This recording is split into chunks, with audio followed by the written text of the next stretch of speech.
था सफर।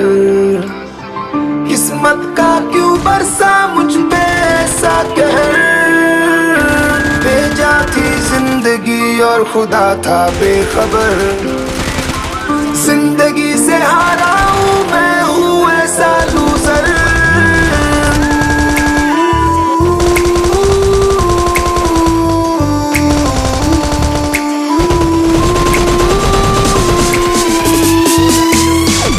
शक्ल पे नहीं लिखा रहता है उनका सच, इसलिए आंखें मीच कर मत करना किसी को भी यूं ही जज। हो सकता है इसीलिए खो रहा है वो बार बार अपना धीरज, क्योंकि शायद अनाज लेने के पैसे भी नहीं कर पा रहा है बेचारा खर्च।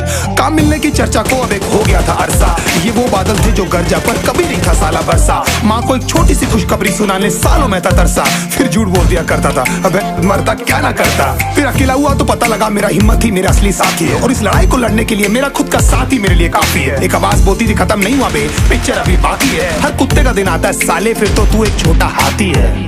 धुंधली थी राहें और अनजाना था सफर। किस्मत